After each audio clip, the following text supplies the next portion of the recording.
Airport Manager Jerry Patton is on also. We'll be introduced to him. So we'll begin with Kelly Koski. Good evening, Kelly. Good evening, everyone. Good evening. Could you introduce yourself, please? Sure. I'm Kelly Koski. I was hired as the new finance director for the city of Cortez. I'm very excited about the work that we have to do that's ahead of us. I know that we have a lot of priorities, audit being one of those that we need to work on. But just in the couple of days that I've been here, I've been so impressed with the other staff that we have here at City Hall. I know that we really have a great team all the way around, and I'm just really looking forward to this great adventure. Thank you, Kelly. Could you give us a little bit about your background? What kind of experience have you had? Sure. So I grew up here on our family farm and ranch out in Lewis. I graduated from Fort Lewis over in Durango with a bachelor's degree in accounting. I actually worked for the city for a short bit of time right out of college. And then I moved to Washington State, and I spent over 15 years there as finance director for the Housing Authority of Yakima. Once I returned to the area, the past 5 years, I've worked for the Ute Mountain Tribe in Towaoc as their senior accountant. So I was really happy when this opportunity came about. I knew that my past experience was really going to be a benefit for me to get this job done correctly and professionally. So do any of you have any questions for me?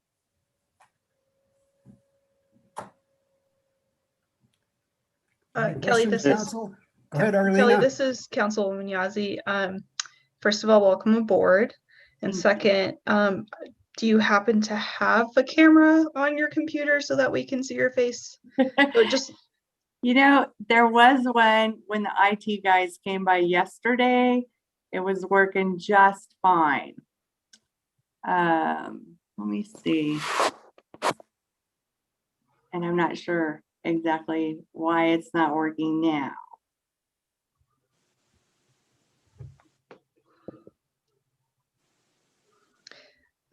I mean, we don't have to waste time. I was just curious. I like to put a name to a face. I totally understand. And it worked perfectly when the IT guys did it yesterday. I'm not sure why the camera isn't working now. Is there an icon that says stop video? There we go. There you go. Ah. There she is. Thank you. Hi, everybody. Hi. Oh, welcome aboard another time. Thank you very much. Yeah, we're Welcome looking forward. aboard, Kelly. Thank you. Looking forward to working with you. Same here. Yeah. Okay. I see Jeremy Patton is on board. Good morning or good evening, Jeremy. Could you introduce yourself and tell us a little bit about your background, please? Yeah, hey, you guys there? You guys hear me? Yeah. If you can turn your audio on or your video on. Yeah, let me. I'm on my phone. I don't have yet, but I'm on my phone. Okay. Sorry, guys. Getting everything set up. Here we go. Oh, it looks like it won't let me in my camera. Okay, that's fine. Yeah, Yeah. Just introduce yourself and tell us a little bit about yourself and your background. After you unmute yourself.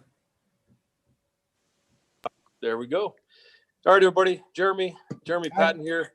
Hey, so yeah, I'm just beginning start of the year. I think January 7th was my official start date.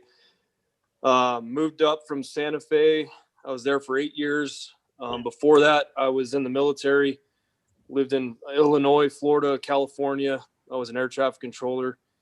I was on a bombing facility, tower controller in that time. My background is pretty varied. I was climbing towers with my father when he was an RF engineer, high school and college. I flew gliders in high school. That was kind of my gateway to get out of the East Mountains, east of Albuquerque. I went to college, Florida State, got my associates in industrial management. And then while I was in the military, on and off flying, single engine, and then got into firefighting as a career. I grew up around it. So I chose that as a steady career, and then a bunch of trades on the side. Helped run several small businesses, from window cleaning to solar construction, small framing construction, roofing. Ran tractors for a while, dirt work, did snowcat operations, ski patrol in the winters, kind of a ski bum in the winters. And then when I finally started settling down as a firefighter, about 6 years ago, met my now wife, Rachel, who's going to be working at the hospital up here. And we both come from firefighting backgrounds. She's a paramedic, and I was an advanced EMT. So the airport management job really ties together my background, small business, finishing a management degree, aviation management, that is, with Liberty's University School of Aeronautics. The plan was to go professional pilot, but it's very unstable, and the money's not stable as either. So I wanted something a little more consistent. I want to build upon, like I said, previous experience.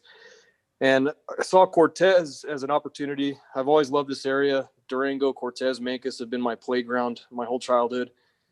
And I like this community. I like that it's a little more down to earth, homegrown. And I have plans to expand the airport, get it out of, there's a slightly stagnation going on, I think, in my opinion. If we can build a bigger terminal, increase flights, get some more rental car opportunities going there, maybe a concessions, coffee shop, something to that effect. Start small and work our way up. That's kind of my outlook. And I'm glad to be a part of the community and looking forward to working with you guys. You guys have any questions? What kind of plane do you fly, Jeremy? Yeah, so I most of my time's in single engine fixed wing. Okay. I flew gliders in high school and college, so Cessnas, Pipers are most of what my hours are in. Okay. Well, thank you. Yes, sir. Any questions, council? Just want to say welcome, Jeremy. Thank you. Yeah. Appreciate it. Yeah. Thank you, and welcome aboard. I'm looking Thank- forward to working with you. Likewise. Thank you, sir. Yeah.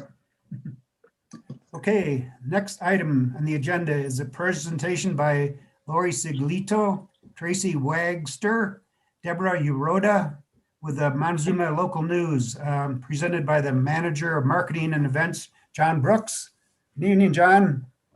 Good evening, council. Good evening, Mr. Mayor. I'm going to make this real quick because I know Lori has a exciting presentation planned. Working with Montezuma Local News has been a real positive for, I think, the community and the city. They've been great partners with us. We've done multiple different initiatives, and working with Lori and Deborah has really been awesome. I hope you've seen some of the content that they've delivered for us and to the community. And beyond that, I just welcome to council, Lori and Deb and Tracy. May I please say that John is an incredible PIO, and whenever I ask him for assistance, he's right there, responds very quickly. And as a 45-year communications and journalism professional, I really appreciate that. Yeah, absolutely. I was going to say special thanks to Jonathan because he's been a rock star in helping us get this launched. I do have a dog and pony show. I tried to make it really exciting for you guys. I have to say, Deb and I are actually fairly bullish on Montezuma County and everything you guys are doing to grow. We get to see, we get a portal into it by doing the news stories that we do. And I just wanted to walk you through kind of who we are and what we're doing. Hopefully some of you have seen us, but you probably don't have the big picture of what it is we're trying to do as the local news. Just want to confirm you guys are seeing my screen with the presentation. We can see it. Okay, great. Yeah. So what the local news is a bigger umbrella, and Montezuma News is actually a node within our overall local news network. What I'm going to walk you through is a presentation that helps you understand why we're doing what we're doing, and the goal of our business overall is to create local news like we're doing in Montezuma for 750 towns across the country. So we have a big ambition to be able to grow our local news network here, headquartered in Durango, Colorado, but hoping to grow across the country. So let me just share a little bit before we get started. You really have to understand what's happened to the local news, especially in our smaller markets. There's just been a seismic shift in viewership. And yes, we'd like to say that it was Facebook and Google are the problem. They've reaped the benefits from it, but they actually, the change was really in technology. And when older businesses don't adapt to new technology, there's challenges, things that happen. And so what's resulted is $51 billion of revenue have left the printed newspaper industry over the last 10 years and have gone to what I call Silicon Valley banks. And we've lost a lot of our local newspapers and jobs. And it doesn't mean we still have newspaper in Durango. You guys have the Cortez Journal, but as you probably are looking at it, it might be smaller in size, might not be coming out as often. And the content itself might be less and less local news. It's more syndicated content or shared content or things that really aren't necessarily of direct interest to the communities. So that's the current industry. What's resulted because of this is we find there's 1,800 communities across the country that now have lost access to their daily local news. But to exacerbate the problem, those businesses that are still in place, those newsrooms, what they're doing instead of making their money on advertising, they are monetizing the news content themselves. So, to be able to see the Durango Herald and I'm sure the Cortez Journal, there's a paywall that comes in. You only get to see so many and then you have to pay. Well, what this does is further divide our communities because not everybody can afford to see the news. So it begins to push people further and further into Facebook, not necessarily vetted news stories, and just continues to cause issues in our smaller towns.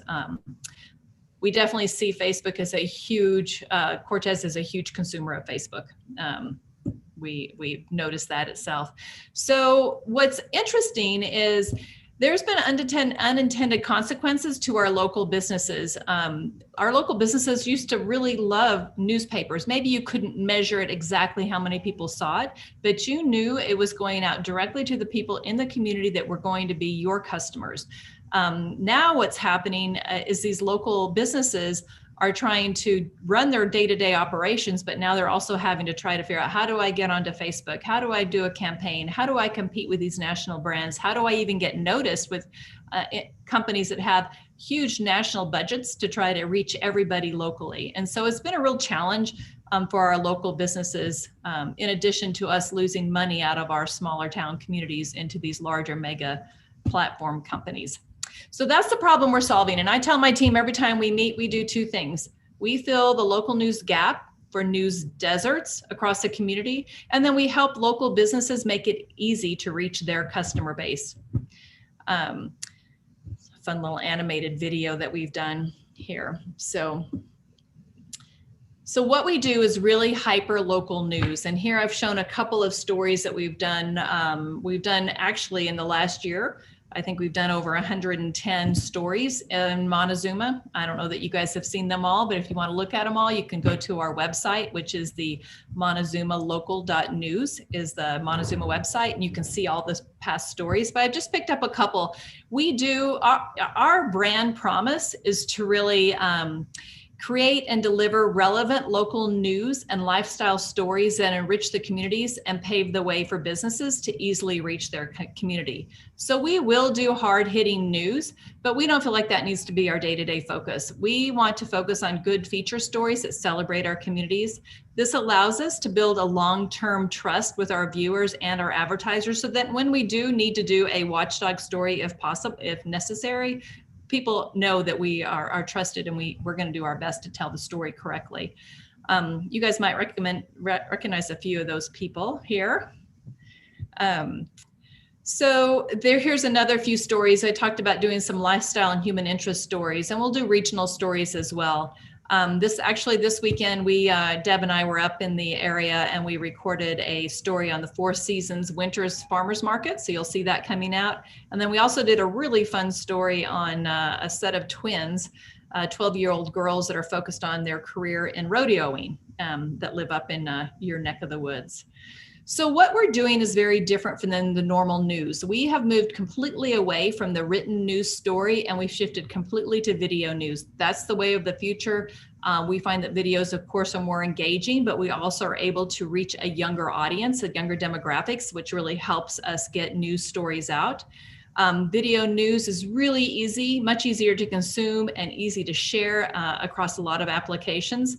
So what makes us different than the Herald is, number one, all of our news is free. We do not think people need to pay for their local news. We think the local news is the fabric of our communities. It needs to be available to each and every one of us in the community. So we do that by changing the cost structure and how we're delivering and creating news with these video news stories. I'm going to stop there. I'm going to go through some more things, but any questions yet as to what we're doing and why we're doing it? Could you repeat the website again? I think I got it wrong. Yeah, no worries. MontezumaLocal.news. Great, thank you. Yeah, no worries. So the next thing we do when we're building this across the country is we know it's really, really important to have a reporter that's familiar with your community. We happen to have Deborah. Though she might not live right now in your area, she has property there and she's been in this area for a long time and she's very well connected in the Cortez community. But it is key to have a local journalist in any of these communities we're going into. We teach journalists to be able to take video with their cell phones and then we take those, write news strips and we update them to what we have is a set of remote editors that are out of the LA and other places around the country that have that background in producing video news or video stories. We send the script, we send them the video, and overnight they created us into a very nicely branded video for us that then we distribute. So what we do is once our news stories are completed, we embed one or two news sponsors. Usually they are local businesses in the community. That's what we want to keep those to whenever we can. And then we schedule for them for distribution. Because video, just it makes sense for me to tell you, videos are like the subset of media. So we can take and slice and dice video so that it is, we can pull out the text and add closed captioning. We can pull out the audio, we can push it out to podcast, we can embed it into the SEO search. There's just a lot of things we can do with using video as our main content. In our distribution process, the first thing we do is we push it out to the news node relevant to that area. So you guys are the Montezuma Local News and you have your own website. We will soon be launching a specific mobile app called Montezuma Local News. It will connect directly to any information about your airport and other things about your community. So that'll be a really nice asset for you guys to be able to use.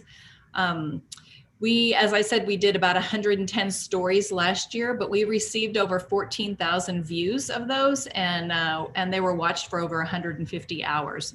So that might not sound like a lot if you lived in LA, but given the size of these communities we're serving, that is a really good engagement. Plus, we've not done anything to promote it. This has all happened organically. We hope this year to begin doing some more promotion to really build it. We also take that same news and we push it directly out into third parties. So we're not trying to, again, monetize our news. We're trying to push our news out so everybody can see it and drive our advertisers along with it. We also post it to social media. As I said, and I'm going to show you guys your newsletter. This happens to be Farmington's newsletter.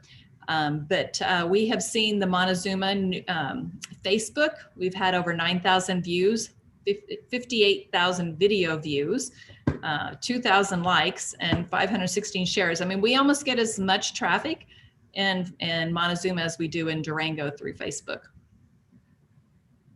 The other thing we do, I mentioned we can strip out the audio. We've been pushing these out into podcast systems. We started this last October and just began taking our audio out and just pushing it out. We haven't done anything to try to target it or anything. We've had over 170 downloads, people who are interested in listening to the Montezuma Local News episodes. So it's just pretty fun for us to watch. And then what we do is we really push into the community, those people who sign up for our newsletter. Anytime we put a news story out, we push a newsletter out directly into their inbox. So they're aware of that news story and they can watch it. It will also now trigger a new update on your mobile app as well. So once the mobile app is out, we'll let you know, and then you can download that mobile app and always have an indicator when you have a new news story for your community. But the thing that we do different from everybody else is we've been building out a proprietary digital out-of-home network. That is when you put digital displays, they look like TVs through it in a community. They're not in homes, and they are running content that we're pushing out to those areas. So in Cortez, we have it in a couple of different several different locations. This first slide highlights where we have it in city pieces, and that's thanks to Jonathan for helping us get these in there. But we're at the rec center, the library, and at the airport. And so whenever we have new news stories, those get pushed out. So people that are sitting there waiting or working out, they're watching and getting information about the local community. Our whole goal is to be able to get this digital signs enough pushing out into the community that we're reaching 10% of that local population on a daily basis as people are journeying throughout their day. We also have it in the Big O Tire, True West Auto, and Cassis Motor for now. So we estimate we have about a 13,000 monthly foot traffic into all the locations where we have these digital displays where we push out the news and our advertisers along with it. So I mentioned we are in Montezuma. We started in Durango. We launched Montezuma last month. We launched Farmington, and we're also in Telluride and Pagosa. So we have this Four Corners area, which is really neat because all of these towns kind of feed each other. You know, how much does Durango spend on getting people into the area? Well, there's no reason why Montezuma might not want to tap into the Durango market to try to feed off of some of those people and so forth. So what that leaves us with is how can you help us as we're helping and drive local news? And really it's to feed us story ideas. Deborah comes up with them, but if you guys have story ideas, please send them to us. Deborah, where would they send them to? You've got the email right there, news@thelocalnews.us. And then also they can email me directly, but I would just recommend you contact your PIO because he knows how to contact me and will sell the story brilliantly. Right. Thank you. And then, so anything about city or county news, business news, human interest stories that you think might be good, you know, the more you guys can do to help us to grow our viewership and engagement, either by signing up for the e-newsletter, pushing it out to your departments to sign up for the newsletter if they're interested, sharing Facebook content, telling your neighbor, just the basics. And then of course, if you have anything that you might want to advertise through a PSA, we would love for you to use our network because any money that you guys use for us in advertising goes directly back into us being able to create content for your area. So that's my dog and pony show. I wanted to open up to see if you guys had any questions. Mayor Mike, we need to do the mural story. Yeah. Yeah, I'm looking forward to that. I'll get together with you and we'll start a plan. Okay, I will give you I will email you tomorrow and we'll find a date and time that'll work. Yeah, sounds good. Thank you. Nice to see you. Good seeing you again.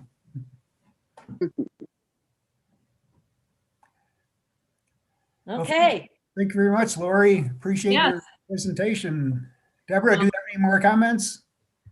No, but thank you very much. I love Cortez. I love Montezuma County. The people are just so nice there. And I have not had anyone balk at working with me, and it's just been lovely. Thank you very much. Yeah.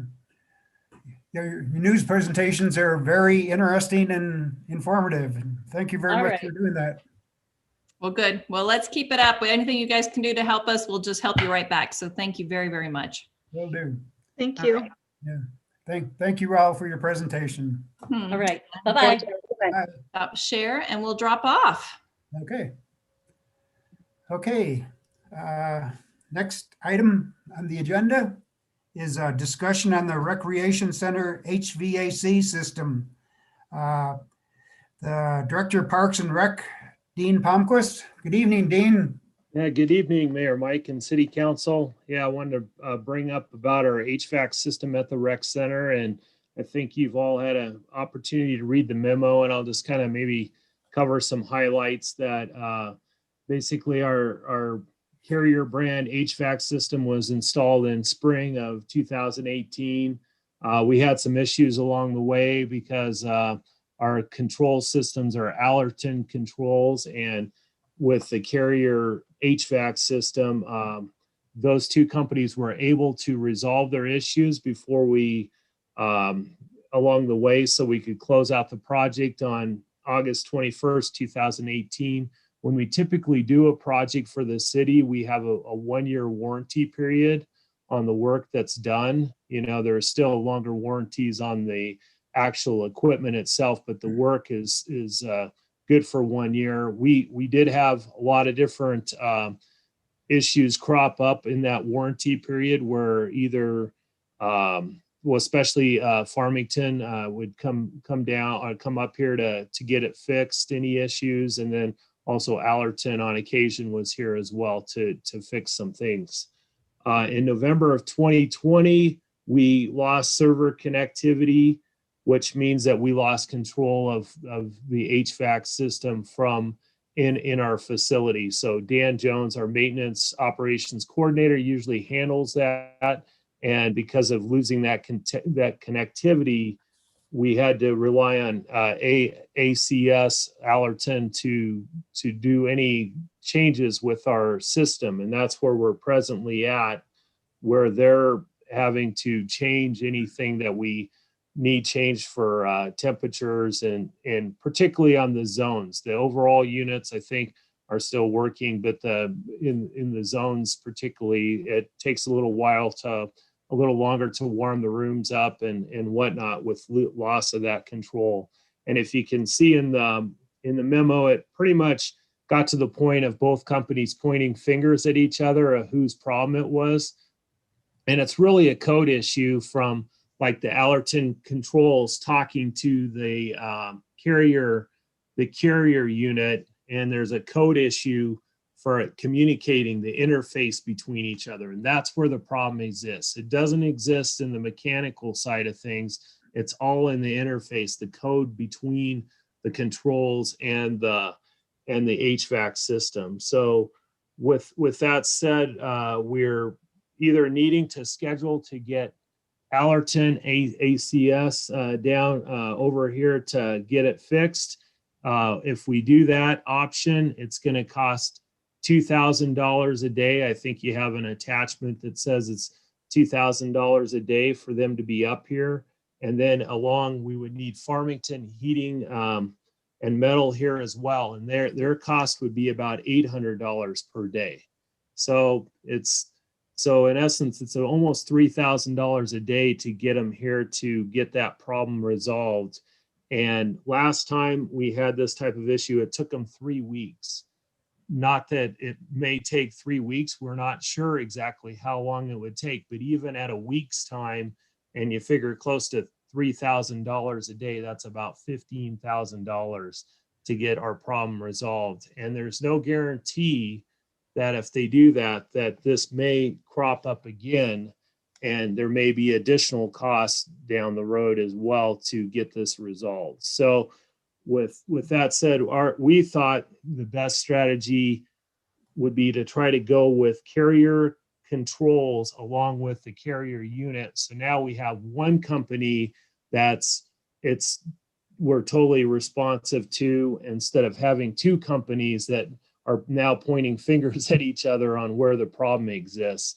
And so if we are able to get Farmington Heating and Metal, they have a proposal in for $29,958 with a 10% discount, so that the cost of having them up here to get new controls under Carrier would be $26,962.20. And this is one of those situations where I think we need to go more sole source, because Farmington Heating and Metal, they have so much knowledge of our system, the learning curve of a new company coming in, it would be, there'd be a lot more time a company would have to spend with that. We also had Rick Smith check with Comfort Air to see if they had any interest, and they unfortunately do not have the control specialist to come in and work on our system. So it's something where we have to go with either, in Durango or like Farmington to have that done.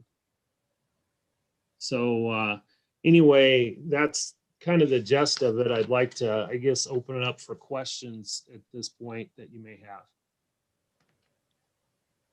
have. Dean, what was the process for choosing ACS and ACS controls and then the carrier system 2 years ago? Yeah, no, thanks. Yeah, Robert. Actually, the ACS, that's been the original controls. So when we brought in like Farmington and Heating and Air, we bid it out, and they were the lowest bidder. And so we also, I should back up, we actually worked with ME&E out of Durango, and they were our owner's rep that helped us through this process. And they're more experts in the area of working with like HVAC systems. So we had them as our owner's rep, and they recommended, that when we went through the process that we went with Farmington Metal or Heating and Metal. The issue did crop up at one point to say, are we better off switching our control systems to carrier and then going with the carrier units? And ME&E said, no, you're fine. Let's just go forward with using our existing controls and then get the carrier system. So again, the Allerton is something we already had, and then it was just replacing the HVAC system itself. And I should mention too, I think we were the kind of the guinea pigs or the learning curve that when they went over ME&E to the police department, they ended up going with carrier controls and a carrier unit. So I think there was a learning curve from ME&E, and not going with the same system all the way around. If that kind of answers at least some of what you're asking. Dean, didn't they design the system? ME&E? Yes, sir. Yeah, yes. They were our owner's rep that were, designing what we needed and whatnot. We gave them, they looked at what our current system was and what our future needs would be.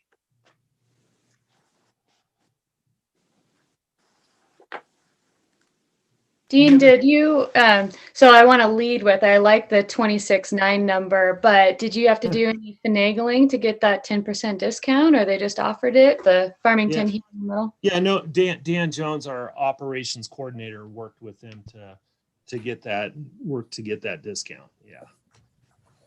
Nice. Dean, so you're saying that these issues have started, when did these issues start? Well, the connectivity issue, that was in November of 2020, which was then outside of the warranty period.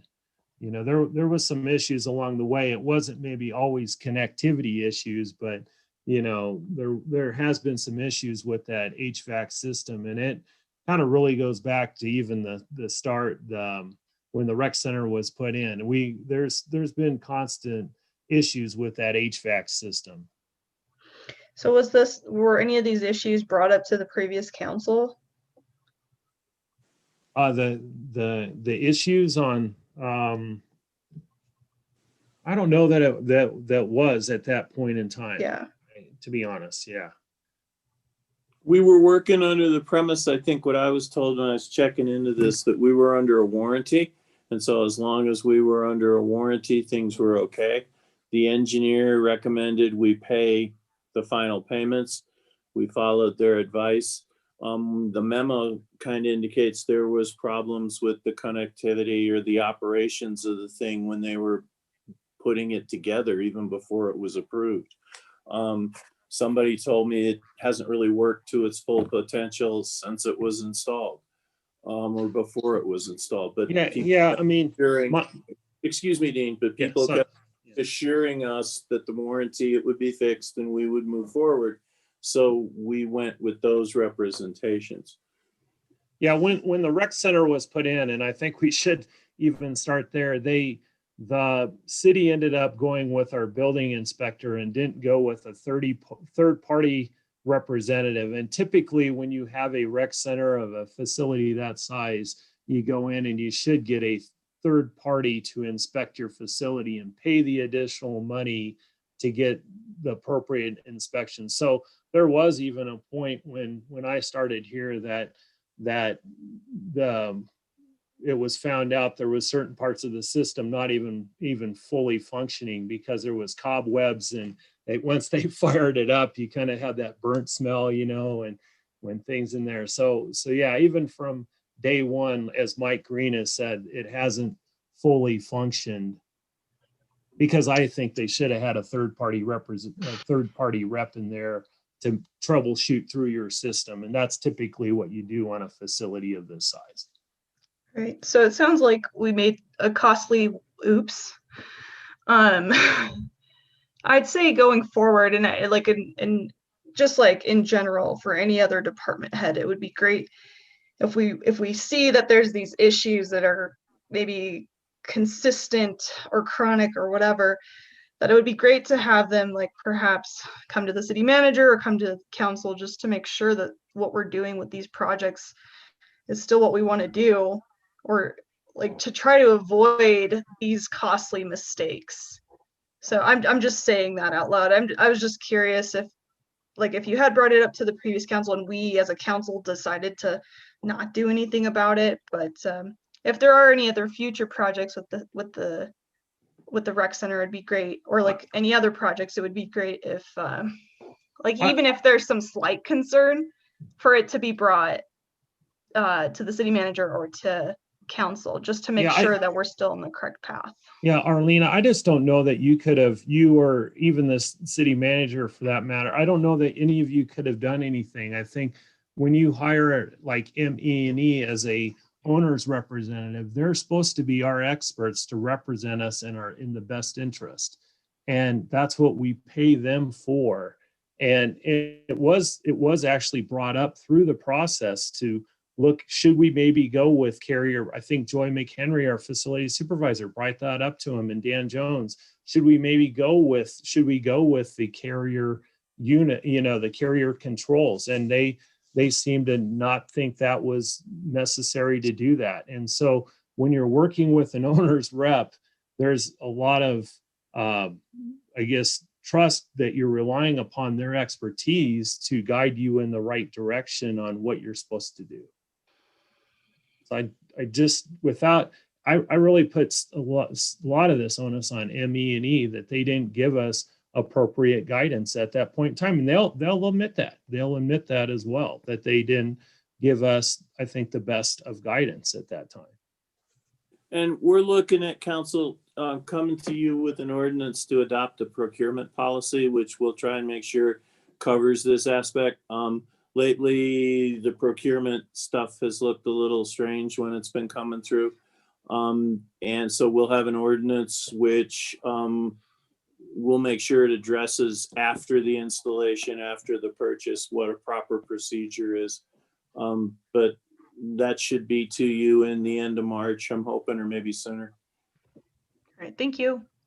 Dean, the last question I have is what's the life cycle on the new controls, and when we don't want you to be coming back to us in 2 years. So what's the actual life cycle on this if we replace the controls and go to the Carrier controls? It's a good question. I don't know if I can fully answer. Typically, like an HVAC system, though, you should get, 10 to 15 years out of that system. And I would think that would include the controls as well. It's not that the controls it's really the connectivity, the code between the codes. So it's a matter of it working together properly. No, and I understand that. Yeah. I just have, I want to make sure that we get something that works, but I also have the concern of the the owner's rep kind of handing over a building with a system that doesn't work properly. And it sounds like from day one. So that's kind of what I want to be watching, is just making sure that we're making prudent long-term decisions. Yeah, makes sense. And Mike, just as a quick note, I know you guys are probably already well into that procurement policy and purchasing policy, but if you don't mind, I'd like to join in on that project, just even if it's just for insight. I think I sent it to you. Awesome. Thank you very much. I sent it to all the department heads for comments. It's the Uniform Procurement Policy, the ABA 2000 version. Rick's been pushing for something like this on and off for years, but hasn't been successful getting it passed. So yeah, you're on there. Great. Thank you. You're welcome. Is there any sort of insurance policy that would cover something like that sort of system? No, probably not. The warranty would be your insurance policy, and it's no longer there. There's probably some insurance you could buy that's special. I don't know whether it would be expensive or not, but special to that process. But I'm not aware of us having any. And then, quite honestly, whose fault, is it? I question, I guess, why we went with something that wasn't the proprietary control system to the proprietary product. I mean, if you buy X, you should buy X controls because they are designed to work together, but they felt we didn't need to. So we relied on the engineer. I think we've missed the time frame to go after them with litigation, and we might not win anyway because we were part of the decision process, the engineering company. So that's why we need to get some better policies in place about how we look at these things and what we do. Thank you. And I think the thing too, the key, that they did get it working. So, at that point in time, you thought the problem was resolved, and without knowing that down the road, we'd have future problems. We thought with them getting it worked out between, Farmington and ACS, that the problem was resolved. And that's why we made the payment, because they got it taken care of at that time. But obviously that wasn't the case.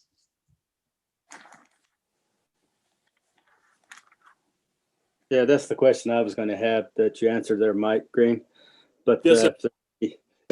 That's the question you already answered. The question I had was, is there anything we can go back and get the owner's rep to pay some of that cost for bad advice or vice We can versa? try. Yeah, but you answered it there, because I think it's Okay. warranty and everything's gone. So, but I guess we should have looked at that before the warranty was gone if it wasn't worked properly. Well, But the thing was that back in, it was working properly until like November of 2020. So it had been working over 2 years properly. And then we had the problem. the situation, what I understood was, it wasn't working 100% from the day it was installed. And so we had notice. And even though they were fixing it under the warranty, maybe our statute of limitations of 2 or 3 years has run. And so litigation is also expensive. We got some ownership in it. I can't justify spending 10 or 20,000 bucks to litigate something, maybe less, but it's a lesson learned, and we need to get some policies and procedures in place to deal with this situation. Okay, thank you. And maybe we're looking to look at some new owners reps, huh? Yes, sir. I think we're gonna be a little bit more diligent in our processes across the board. This is something that it's come up a couple times, so we're gonna fix it. Come back to you with some recommendations and move on. Okay, thanks. Any other questions from the council? Thank you, Dean. We'll be visiting this item on the regular agenda, number 6A, later on Thank you, Dean. You bet. Okay. The next item on the agenda is report on Brandon's Gate and the Rodeo subdivision. Director Parks and Rec, Dean Palmquist again. Good evening, Dean. Yeah, thanks, Mike and council. So we did an assessment of the current fees that are at Rodeo and Brandon's Gate, and there is for each subdivision there is an assessed fee paid for landscaping maintenance services. And so at Brandon's Gate, there's 33 houses that are paying $693 per month for an annual revenue of $2,744. The city incurs a total cost of $4,752, and you can see that's kind of broken down by there's about 3 months of domestic water use, and then there's irrigated water use, and then there's the electricity fee, and then also the landscaping maintenance fee, which is like the park maintenance department going in, and they provide mowing services and other services for about 4 hours a week at Brandon's Gate and about 2 hours a week at the Rodeo subdivision. So in figuring that up, you can see that our fee needs to increase from that $6.93 to $12. So that will then match what our expenditures are. And that's what when the subdivisions were put into place back in 2007, 2009, it was with the having these assessed fees and looking at matching those to what the expenditures are. So that's what we're doing there. And then at the Rodeo, you can see there's 22 houses, and they're paying $5 per month and taking in $1,320 in revenue. And then the expenditures come out to $2,415. And so those fees need to raise from $5 to $9.15 to match the amount of $2,415 to provide those services. With that said, I wanted to jump to, you saw the door hangers. That this is something Rosa Diamond put out, and I think she did a wonderful job of what we'd like to do is hang those on each door of each house. And I've talked to the water department about doing that, utilities, and they're willing to do that. So we at least give notice to the residents for next month, for like in March, to increase those fees. And so this is something that's we've needed to do, and we finally got time to sit down and go through those numbers and factor that we need to increase the rates. I'd like to talk a little, is there, I guess, any questions about that first before I jump into the next items? Yeah, go ahead. Go ahead, Amy. And I saw you too, Rachel. So one thing that jumps out to me, so this hasn't been addressed in 20 years. It might be like a bit of a whoa moment. The door hangers are great. But moving forward, if the proposed fee does get established moving forward, can we do an incremental, perhaps yearly increase to kind of absorb, inflation and such? Yeah, totally. I think every couple years we should assess that. Yes. I guess my question is this a common thing for the city to maintain open land in subdivisions that isn't necessarily city parks? No. Yeah, well, go ahead, let Mike. me play something with this. This was sort of a unique thing. This was when I first started going to city council meetings, and the council then seemed to be really liking streets with medians down the middle, kind of trying to emulate Montezuma. And that's a high maintenance median.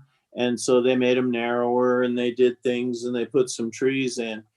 And because it was part of the street, if you look at where these are, that's how it got to be city property.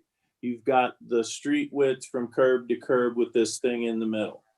So Parks and Rec then picked up, as I recall from the meetings, picked up the maintenance because they were the most qualified at the time to do it. They had the equipment. And then there was an ordinance passed to just put the assessment on to the property owners. And I think they limited it to property owners that had actually built homes and had water taps. And so we never really assessed all the property for these improvements. And going back to Amy's question, that would be a way in some ways to lower the assessment if there was more people paying it. But that's another time to look at. But and so this thing just got left alone and never got moved forward. So you folks are being Dean's on the ball on this one, and he's getting out to you that we need more money to be able to do this, and so we have to raise the assessments. So, I would understand the median aspect. That makes sense. So, is this just the right of ways within these subdivisions that you're taking care of, or is it all the land that's undeveloped as well? It's just primarily just the medians, and there is maybe some adjacent spaces, small spaces, like at Rodeo and at Brandon's Gate. There's actually a small, what they deem as a little park that doesn't have any equipment on it or anything, but it is a separate piece of ground just for open space. And I am not including that in this amount because I think you could get into the argument like with Kiwanis or Shady Lane Park that there are pocket parks around town that we don't charge that neighborhood for the doing maintenance on that park. So I think it's only fair not to, in this case, have an additional fee for like Brandon's Gate residents for a little park or open space area. This is just the median areas and whatnot. Okay. But I think one thing you're asking, Rachel, is in my estimation in other communities I've been in, usually an HOA, they form an HOA and it usually picks up these costs. And, it's just back in those times is what was been developed. And I'd maybe even entertain Orly if he was on council at that point to shed some light if you need more information about that.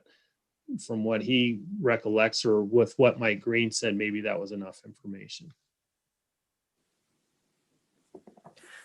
Okay, because it sounds like you're going to dive into the idea of subcontracting this. And so I guess yes, my question would be, instead of them having to go through us to another party, can they just, contract it themselves and then their HOA decide how it gets paid for?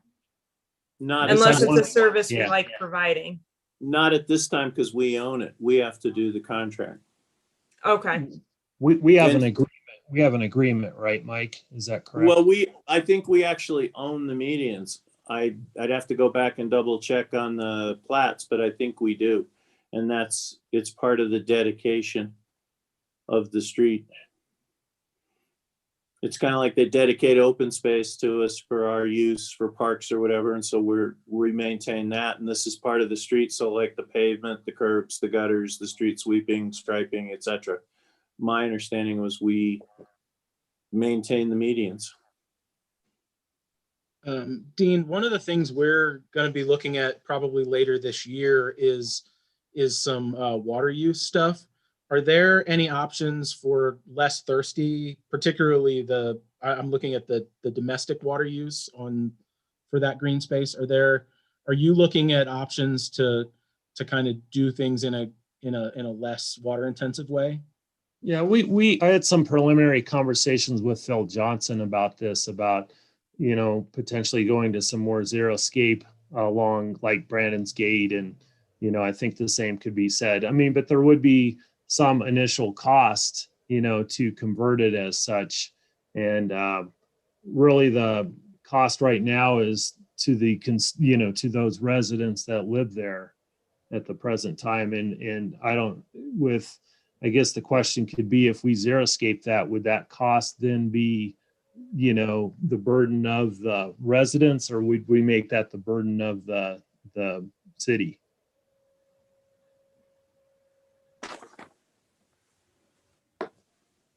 See, Dean, the price increase will be reflected on the utility bill from the city. Is that correct? Correct. Once, once we would send out door hangers and give, some appropriate notification. We would, because that's really how it's written. In a sense, the residents there have been getting a pretty good deal, a better deal than what they should have been. And we're just correcting that to get the cost, what they pay, the fee they pay in line with what our costs are. Councilman Dobry, we're probably going to be coming to you with another ordinance about water wasting and trying to best use the water supply that we have, the once it's treated, in the next month or two, because we have to have that in place before the May watering season starts. I think we were looking at something by May 1st. Yeah, that's just one of the things I want to make sure that we, the city, are doing everything we can before we're asking citizens to make changes as well. Yes, sir.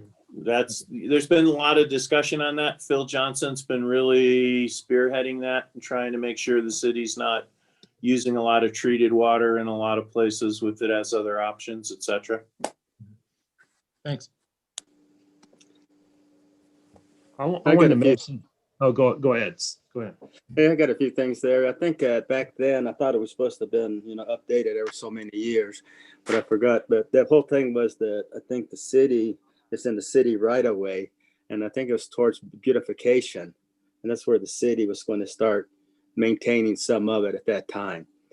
But to see what thing I see is, that's double the price on it for those residents, just for. I think the city needs to take part of the control of that, but all the maintenance and everything. But if they're going to be raising the rates, I think it should be a little bit at a time, like it came up before, but not go like the $6 to $12. That's almost double. In one whack. So I just wondered if it's going to go to that, make it in 2 or 3 years. Yeah, where we could do a phased in approach. I'm good with that. If that's the direction the council would like to see, I'm definitely good. We could phase that in if you'd like. Yeah, that's what I see there. But the city needs to do responsibility because of the beautification part, what they were at that time when it came up. But that's where I see the city should be involved in part of the share itself. If not, stamped concrete sure does look good. I'm down with that. I would like to echo what Worley just said. I think it should be like steps to that price point. Thank you. Would any suggestion of like if that's the route to take, like to do that like in a 3-year process, does that seem reasonable? I would say probably with the 3 years and then the fourth year, but fourth year or seventh year, whatever, that way we can keep up the increase. It's not so much, just like us raising our water rates, 50%. I think I wouldn't go for that either. So. But as the rest of the council, rest of the council, you can see on the stats, but I think there ought to be some rates, their increases staged out for at least 3 years. Is this assessment like a written policy? It's an ordinance. However many years? It's an ordinance, it would be, is what we would have to do, because that's how it's set now, as I recall. And it might be an ordinance that authorizes by resolution, but this was something that, we can make it work over time. The only thing I would say is you shouldn't be raising it to, at some point you have to reflect the actual cost of this, because this is a special thing for just the neighborhood, whether it benefits the whole city or not. The citizens also don't pay very much in city property tax. That's pretty minimal number. I think we're only about $100,000 a year in real estate property taxes. So this is sort of in lieu of that. So, there's some differing arguments. In 3 years, what's the cost going to be? Are we ever going to get back what we're paying out is the challenge. How do we get to that point where it just cash flows? If it's $1,000, that's what the citizens pay. If it's 3,000, it's what they pay. That would be the ideal working situation. And there should have been an HOA. There should have been a lot of things with these subdivisions, but there wasn't. That wasn't the style then. So could we phase this in over a few years and then in the ordinance set that like the pricing is based on actual cost and it's reevaluated maybe yearly or maybe every other year, something like that? It could be set annually when you do the fee resolutions as part of the, I don't know whose budget, Parks and Rec or the, what do you call it, Public Works, but it would be a fee that you would set annually is how I'd like to set it up. I like the idea of that, of something that we kind of set it and forget it, and then Dean goes and prices it out and readjusts it every year, and we don't have to come back like this again. That you would do it annually when you do the Yeah. budget and the fee Yeah, resolution. absolutely. What I would like to recommend we get to. Thank you. I guess I'd like to see like maybe other councils, like maybe two years then, would we want to phase it in 2 years upon what Mike Green just said? Or would you want to go more with the 3 years? I'm at the will of the council, however we'd want to tackle this.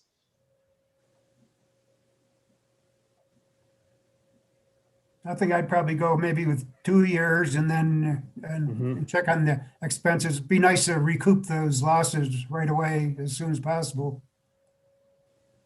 Then reevaluate the costs. Maybe we should evaluate the cost on, say, a 2 or 3 year basis. Establish a cost and then gradually up the ante until we reach that cost factor.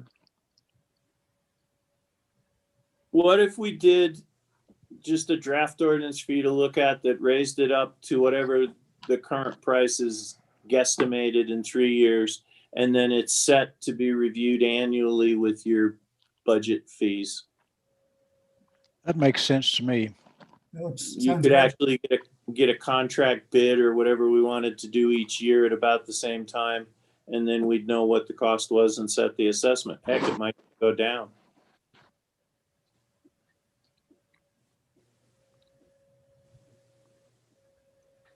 So with this process moving forward, to try to move this forward, are we looking at then, I think it's just trying to establish within this current year, do we look at raising the fee like within the next month of X dollars? Or are we looking at revisiting this at the end of the year?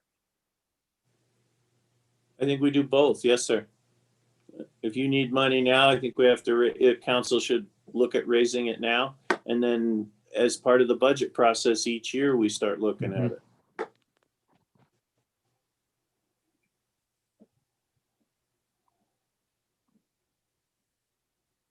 Okay, sounds good. So Arlena? can I Yeah, go sorry. off of a 2 year period then, or a 2 year to where we could go with half the amount of what's been proposed? I just wanted a little direction to make sure I'm moving forward in the same direction. That sounds good to me. think we can Arlena, do did you that. have a comment? Yeah, is there like a certain period of time that these folks need to be notified before we can do that increase? Well, we would have to get the ordinance in place or the resolution and double check, make sure what we need to do to enact the fee. I don't know why we don't send these people a letter. I'm hoping they still get mail along with the things Dean has done, because then there's a notice sent. And the law says if you send it first class mail, it's presumed received unless it comes back.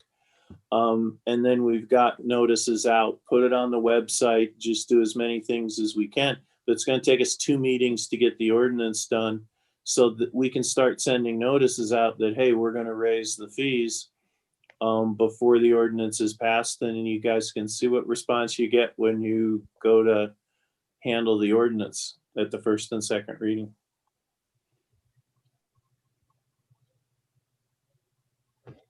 Thank you. And I got it on my list, so I suppose we could have a draft ordinance for the next meeting with passage in March.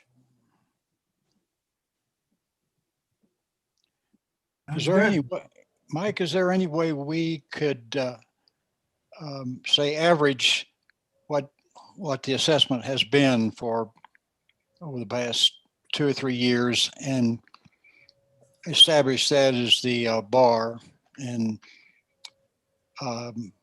predict what it's going to run, whether we're low or high or whatever? Well, And Dean's, oh, I'm sorry. Go ahead, sir. no, on a 2 or 3 year basis. Well, Dean's changed the way we're doing business. We're contracting it out. So the bar is to recover your contract costs that you're paying out is would be. And so we've never, it's stayed the same for years. So there would really be no increase to average out. So if it's going to go from 6 to 12, you're looking at $6 next year, or this year, $6 next year. And then the third year, look at what the cost of doing business is and seeing how much you have to raise it then. I understand, but it hasn't been the same in the past every year either, has it? It has. It has been the same amount. Yes, sir. Right. Yes. It's never been evaluated like an annual fee for getting into the rec center, for playing golf or anything like that. It's just been forgotten. And then Dean came up with this good idea to let's contract it out. It might even be cheaper than us doing it. But, you know, that's what we need to cover those costs. Well, and that was really the second part of the discussion, is to look at if we want to contract that out. And I wanted to give the reasons for that was with the South Neighborhood Park coming on board of another 11 acres there, and the additional landscaping maintenance that's been asked with like through Broadway, the city gateway signs. And then there's also like an increase of some of our sports programs that's requiring more staff time. And then also the tree trimming throughout the park system. So I just wanted to make sure the council was aware of the justification of why we would look at going with a contracted service for this instead of using our own park staff. I'd really like to get our park staff back into the park system, and because at some point with additional acreages, we'll either have to repurpose them from what they're doing right now, or it's adding more staff to cover those additional acres that we're asked in additional duties that we've been asked to do. And so I'm trying to just repurpose some of this, so then we're not increasing our staff that much with the park maintenance. So is this like fee increase negotiable from the standpoint of the HOA? You know, because say that the homeowners come back and to save themselves money, they want vacant lots, all, you know, like the entire subdivision paying the fee and not just the ones with houses built. Is that a decision we make for them? I think that if is we want to include that's another part of this, is the decision, do we go from just charging houses to charging lots? And there's Rachel, there's really no HOA to work with. I mean, it'd be almost getting with that particular neighborhood at a community meeting, but I don't believe any one of these groups has an HOA. That's why this was done, so they didn't have to have an HOA. Mm-hmm. Okay. Give it to the city was the attitude, and that was what the city seemed to accept at the time.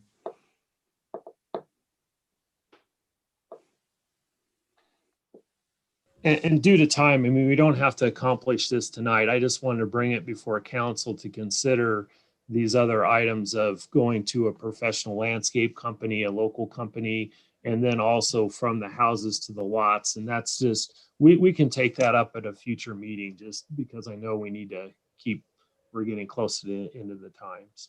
And we can include some options in a draft ordinance for you to look at that would handle it in several ways, and you could pick, and then we'll get it finalized for the first reading. But Dean, you already got somebody in mind for the landscaping. I mean, not landscaping, sorry, for the maintenance. The maintenance. I mean, yeah, I mean, we have somebody in mind. I mean, we'd still want to bid that, to get Yeah. price quotes on that or bid that out. That's So that's what I was gonna say. Yeah. Because it'd be better to bid it out instead of just hand it. oh yeah, I'm 'Cause I totally think on board. future. I so. agree, Orly. Yes. And also, there's a couple of guys that live in that area. That could be a weekend project for them. Point I hear you, taken. Orly. Okay, let's move on. Yeah. Okay, thank you, Dean, and thank you, council, for your questions and comments. Appreciate it. Okay, next item on the agenda is presentation by Steven Scarano and Daniel Clark, representing USI, the broker for the city's employment insurance. Director of Human Resources, Matt Kastner. Good evening, Matt. Evening, council. Good evening, Mr. Mayor. I'd like to introduce Steven Scarano and Daniel Clark. They work for USI. They're our employee health insurance brokers. They've been great to work with and have really helped us to save taxpayer and employee dollars. And I don't want to take up any more of their time. We're running late, so Steve or Dan, jump on. All right, I'll start. Good morning, good afternoon, or good evening, everyone. I'll get it right the third time. And this is about insurance, so I hope we don't put you all to sleep. A little bit about my background: 39 years as a consultant. I was almost afraid to admit that many years, and then the lady before me from the news said she was in the business for 45 years. So 39 years. I'm still young, and but what is really important here is that we are bringing you, before I introduce Dan and Dan talks about your numbers, I wanted to talk a little bit about what we do at USI. And at USI, I mean, we're a large company. We have over 8,000 employees. We have over 150 offices across the country. But what this pandemic has proven is that we're really built to communicate with each other. Like when I have a question about any of my clients, anything that might be going on, I can ask the entire country of consultants, underwriters in each region, what do you do in this particular instance? And I get the most amazing answers back, the most amazing resources back. So that's what's more important than me telling you how big we are. It's how we communicate. The most important part of our organization is our enterprise, the people. So with that, I'm going to introduce you to the quarterback for the city, that Dan, and Dan takes all of the plays that we come up with as a team to help the city really look at a better way to promote healthcare, to view the insurance and what the stop loss, and then he executes the plays and he does it really well. Dan? Thanks, Steve. Can everybody hear me okay? Yes. Okay. Well, good evening. Thank you for the opportunity to present this information to you. As Steve mentioned, we don't want to bore anybody with the insurance details, but I'll try to keep this as detailed and as interesting as possible. So just a little history. We've been working with the city and Matt and Debbie and the HR team this is our 4th year. So we've seen some really interesting things take place in that 4-year period. We've done a lot of work on the city's plans, and I think we've had a lot of successes. One thing I will tell you is we are typically there about 3 or 4 times a year. Obviously, COVID changed things, unfortunately. Hopefully, things are starting to resume to some place of normalcy, and we can get back to the city next month to meet with the committee to talk about the renewal. And the city's renewal takes place on June 1st. That's the effective date. As you're all aware, I'm sure there's a health fair that takes place usually a month or so before the renewal is effective. I don't think that that's going to be happening this year because of the pandemic. So we'll find a workaround for that. But leading up to that, what goes on during the pre-planning is we look at the finances with the city. And largely that's the medical and prescription drug component of the city's health and welfare plan. So the city's in a unique position for a group of about 131 employees, I would say, in that you are unbundled. And what that means is that you've got a lot more creativity and flexibility over your plans because they're self-funded and unbundled. And what that means for the medical and prescription drug piece of it is that you've got a third-party administrator called Summit, and they provide customer service, they pay your medical claims, basically they administer the plan. From there, your high claims are protected by a stop-loss vendor, and the current partner is Berkshire Hathaway. And last year we started out at a 12.5% increase with your stop loss, and we were able to negotiate that in half to just around 6%. The other piece of your health and welfare plan on the medical and prescription drug side is the PBM, which is an acronym for Pharmacy Benefit Manager. And Maxor is your current partner for the pharmacy. And we've seen some significant discounts and cost decreases by moving to Maxor. And every year we usually get renewals. Some of them are in multi-year rate guarantees. So for example, this year your Summit renewal will probably have an increase. Last year we negotiated it to a 0% increase after they initially came back with an increase in the fees. I'll push again to keep that cost down, but we may have a slight increase there. The good news is that let me share my screen here.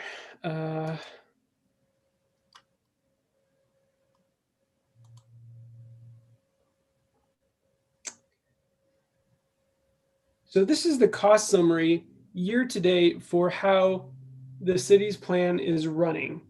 Right now, you're at a 76.4% actual net cost to your budget. And that is in, if you look to column 14, and that's in the orange shaded area, it's the second column from the end. And if you look all the way down in the bold lettering, you'll see the 76.4% number. So what that means is that we've taken your fixed costs, which are your admin fees, the fee that's paid to Summit, the stop loss premiums, which is how much premium is charged by Berkshire Hathaway for specific stop loss and aggregate stop loss. And then we take your claims and we do a multi-year review of your claims, and then we attach a corridor. So kind of a stop that protects the claims from imploding, and then come up with a number that helps the city set their budget from a health insurance perspective. So for the current experience period, and we're evaluating June of 2020 through December of 2020, our underwriters have determined that the city is performing favorably. So you've only had one claim that's exceeded the stop loss amount, which is $100,000. So what that means is that you only had one claim go over that stop loss threshold. And I believe right now they're at $350,000. The good news, there's a couple pieces of good news there. One, it's the only claim that's exceeded that amount. And typically in a plan year, by this time, we'd expect to at least see 2 or 3. So that's favorable. The other piece of good news there is that claimant is no longer going to be on the plan. So that additional risk will come off at some point. There's still going to be claims paid out for a period of months until they've all been addressed and processed. And Dan, may I just add something to that too? And that says a lot about what the team did and what Dan did. When we took over the group, the stop loss contract had lasers on two individuals, right, Dan? And on this particular individual that Dan's talking about, a laser is basically, okay, your stop loss is $100,000, but we have 2 members in your group that have some conditions. So we're going to add another $200,000 on to that. So the city would be responsible for $300,000 in claims before the insurance stop loss carrier starts to pay. Well, because of our national presence and what we're able to do, and with Dan's work, we were able to negotiate for just a small increase and the stop loss policy, no laser. So the individual that had a $300,000 laser now has what everybody else has, $100,000. So we basically, what we saved the city $200,000 in claims out of their bank account. So you have your fixed costs and your claims. Your claims is where you put it back in the bank. And that's what we were able to do for the city on that one. Go ahead, Dan. Thanks, Steve. Mhm. Yeah, and just to give you kind of a mental visual, when you consider the total cost, you've got large claims making up 40% of the city's total cost, and then other claims making up 54%. So that's a really good even split. And when I mentioned that 76.4% that you see on this page, from an underwriting perspective, when we're looking at what the city's increase is expected to come in at, they usually like to see that number around 85% or lower. So right now the city's well below that. And if you look at this next screen here, same place, but this is for the previous year. In all 12 months of the previous year, the city came in at 90.2%. So there were some large claims last year, and let's not forget that COVID hit as well. So there were a lot of uncertainties, and the 140.6% spike that you see in the month of April, that and a couple of other high months, brought the city's costs up incrementally over the last couple of years. And let me stop there and just mention that when we start to get the renewals coming in, so we'll get a renewal from your TPA. That'll come in probably with an increase to the PEPM, which is per employee per month fee that I'll work with them and negotiate on. I was successful last year. I may not get a rate pass this year, but I'll continue to push them.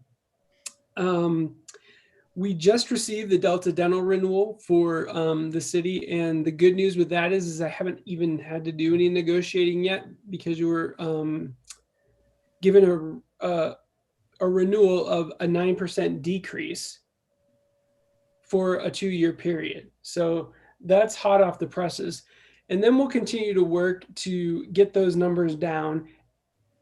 Every year we do look at stop loss, because stop loss is expected to have a pretty challenging year in 2021. There are a couple of reasons for that. First, USI negotiates with our stop loss partners, and this applies to the city as well, for rate caps. So just to give you kind of an apples and oranges comparison, I have a group that I'm working on right now. They just made final decisions. They're a March 1st effective date. They have a 50% rate cap on their stop loss. Their renewal was released with a 49% increase. So the carrier went as high as they could and said, well, we only gave you 49%. We could have gave you 50. Well, I look at that from a consultative perspective and think, well, yeah, thanks for nothing. You gave us exactly what you could to make money on it. And we weren't really successful in getting any competitive bids. We did get one, and ultimately they decided to renew. They made a change to their specific stop loss amount.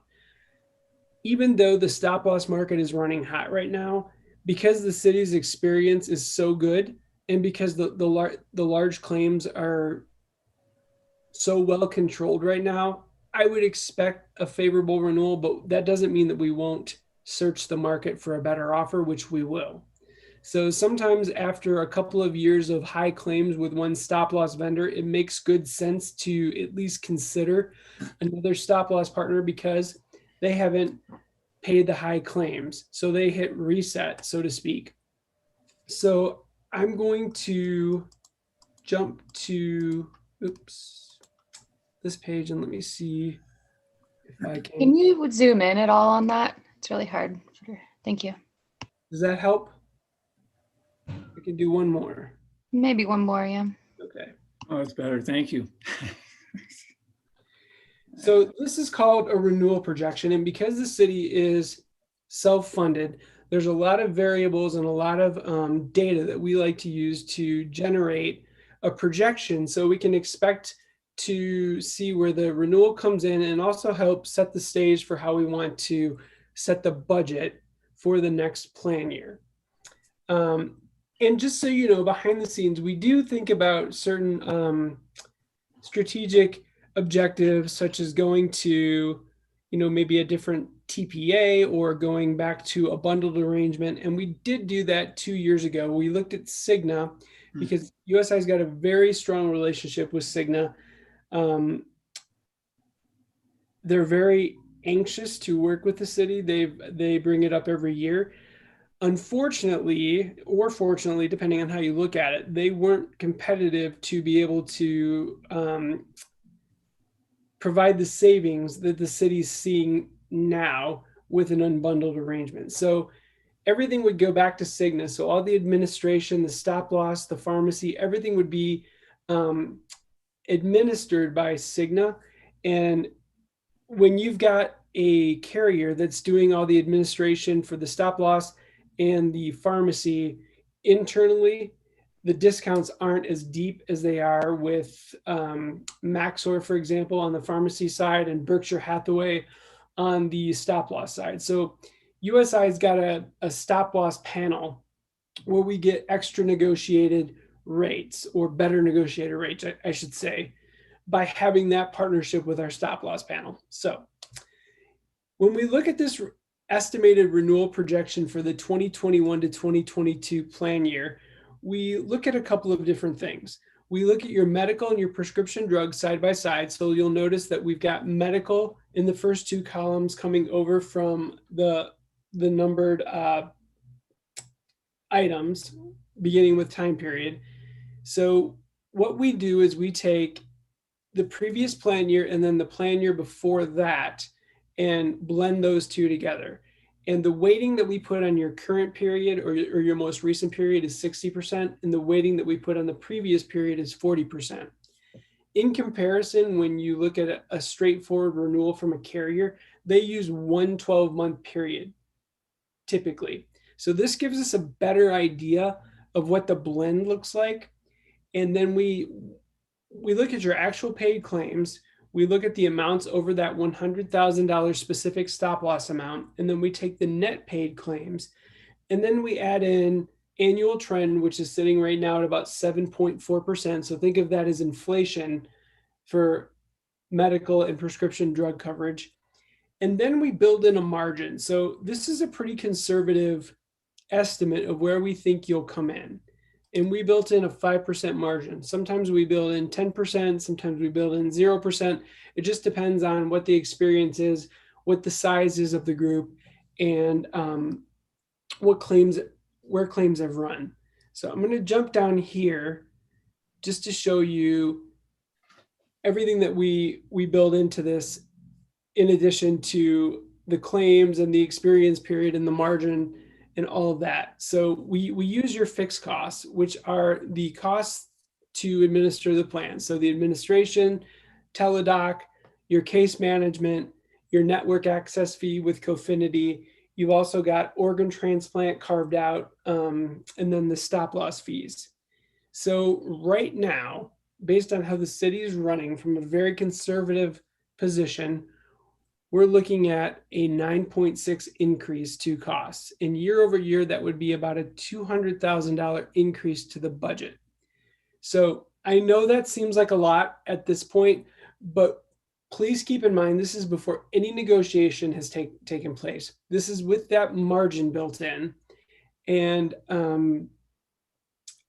we've seen this number much, much higher for other clients. So I'm very confident we're going to get this down to a low single digit. One thing to keep in mind, we could probably get this closer to a 0 after all is said and done, after we get the final costs, after we do all the negotiation, I would caution against that. And the reason being is utilization is deflated because of COVID. So think back to March, April, May. People weren't going to the doctor. They were not stepping outside the house. They weren't using the services at their disposal by and large. So things crept up a little bit over the summer. And then as the fall approached and we saw an uptick in cases, that utilization, I wouldn't say plummeted, but I would say it went back down. So we don't want to put the city in the position of having a $0 increase to the budget and then have it require a 15% increase next year. So that was a lot. I'll stop here and ask if anyone has any questions. Okay, just to make sure I have this correct. So this is your jumping off point. You haven't done any negotiations yet? No, not yet. Okay.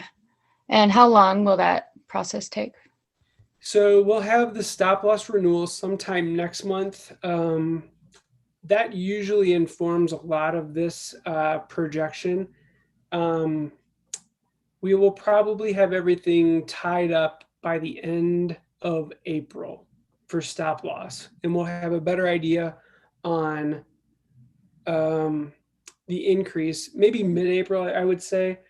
Stop loss usually comes at the very, very end of a renewal, and that's because all stop loss vendors like to have claims through a certain month before they, quote, firm up the rates. But last year, like I said, we were at around a 12-13% increase. We got it down to 6%. There were higher claims on the plan last year. So not only do I anticipate a better starting off renewal from stop loss, but I also think that you'll probably have a lot more interest from the stop loss market to work with the city. And adding to that, I wouldn't be surprised if we see some of the competition come in at 0% or even a savings.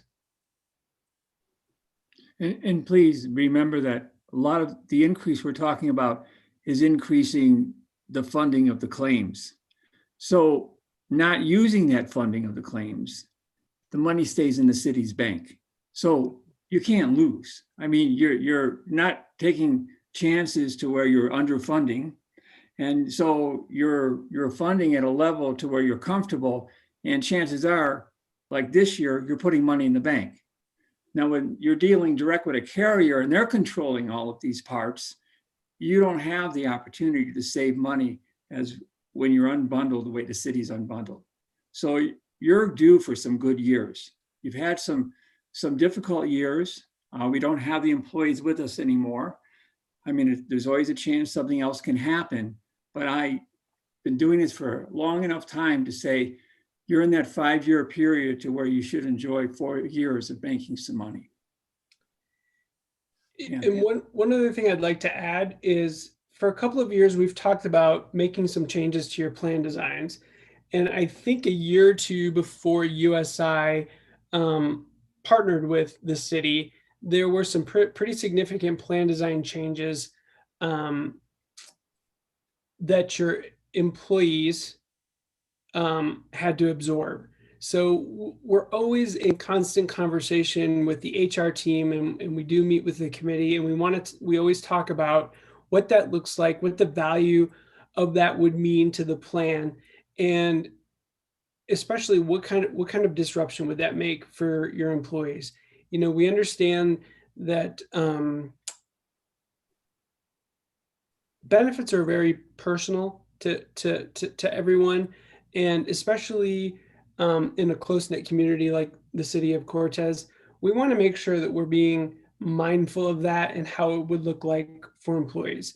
So there is one plan that we've been talking about for at least a year that's only got a few people on the plan. So I think it would make good sense to maybe go from 3 plans to 2 plans. So that'll be a consideration that we do bring to the table this year. Whether or not we do it, the committee will ultimately have the final word on that, but we'll bring it up again. So where I'm going with that is that when we make plan design changes, it changes some of the risk, and that can have a favorable impact on the numbers as well.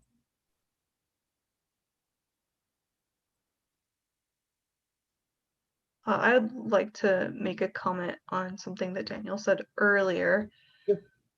Just coming from the healthcare perspective, I think we should be cautiously conservative when it comes to like looking at this new plan. Just because last year there was a drop in those elective healthcare services, and this year, as we are getting vaccine out and everything, and starting to be able to address those elective services, there may be a surge of folks wanting to finally get in and have those needs taken care of, especially since they've been put off for over a year. Exactly the point that our team is making on this increase. Good point.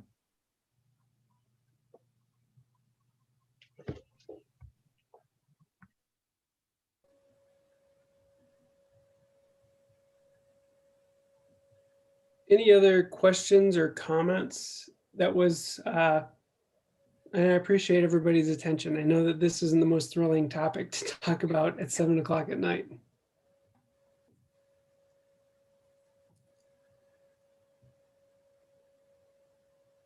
Any other questions, council? Comments? No, I don't have any. Okay.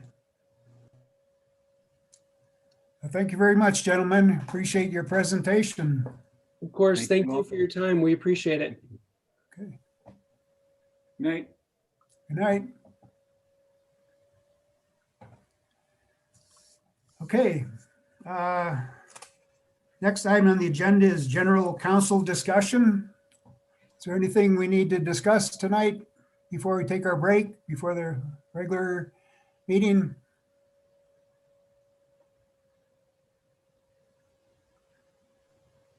I just want to say that I'm looking forward to our board retreat. I think we all are. Out in the cold, but I'm still excited. Okay. Any other comments or questions? Okay, let's adjourn this meeting and we'll reconvene at 7:30 for our regular agenda. Good evening, folks.